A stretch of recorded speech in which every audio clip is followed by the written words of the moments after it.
Off June 2nd in Kansas City with Brett Eldridge and Maren Morris. You heard the tour launch from that, from our theater at SiriusXM. Great way to kick off this tour and to really tease what was coming musically as well. And you look at the ripcord. Have you ever jumped out of a plane? I haven't.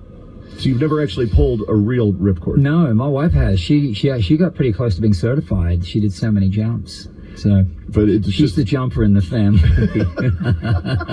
she's the risk taker, the thrill seeker, the lean in. So you would never do it? No, I wouldn't. I'd like to have done it. It would mean I survived. It's like bungee jumping. I want to have done it. One of the tracks on this album is I have a 15-and-a-half-year-old boy who just got his learner's permit. The impact of that song at this place in my life is just undeniable. Yeah. But it has so many other meanings. It touches people in all kinds of different ways. Yeah. I mean, I was the kid with the keys to the truck. Yeah. You know, the cycle continues. Yes. Powerful thing, especially for any parent. Extraordinarily. And for me, too, I mean, cars have always played a big role. Your Bugatti's parked outside. In my songs. I've always loved cars, but loved music in cars.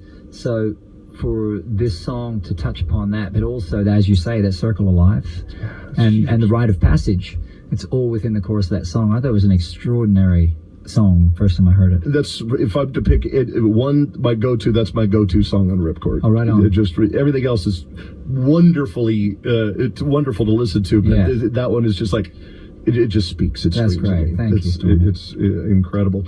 Is there one that you're just waiting to see people's reaction to? Not specifically, no. I think I just, I love that that the record's finished and that I covered all the areas I wanted to cover. It is such a live-based album. I was going to rephrase the question. What do you hope to see the reaction to live? We're just trying to figure out which songs to do live. Yeah. Because normally you have an album out long before the tour, and you can sort of get some feeling and feedback from people on songs they want to hear live.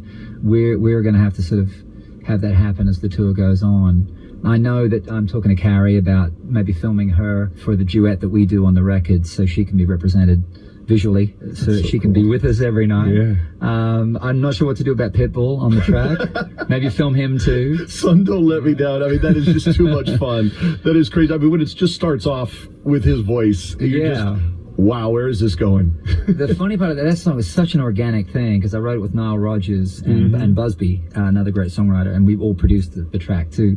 And it was sort of done. It was finished. The song was finished, and it was a fun, sexy, fun song about just needing. I loved the sort of the idea for the title of just needing a little more moonlight, just a few more hours of the night to seal the deal with the girl, and the sun just don't come up just yet. Like, we all know that time, we're like, man, that sun's coming up. It's like God's flashlight. What are you doing out so late? Yeah, it's akin to the fluorescence going on in the club. You're like, whoa, ooh, I got to go.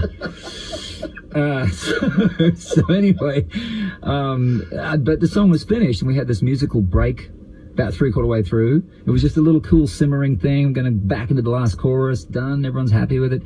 And one day I heard this song by Pitbull, and and I've heard him many times, but it's like a bolt of lightning. I just went, that voice has got to be on that song. Of all the songs on the record, he needs to be on that, because it suits his style. It suits his mischievous quality. Everything about it was just right. So, did you guys know each other before this process? I still haven't really. I mean, I met him briefly in Vegas one time, and when we did, I think Tim McGraw did a big show out there, and he was on the lineup. But I don't really know him, and Niall kind of knew him, so we, through people, kind of got the track to him and crossed our fingers, and he loved it. But the craziest thing was, I gave him no direction. I just went, here's your 16 bars, say something.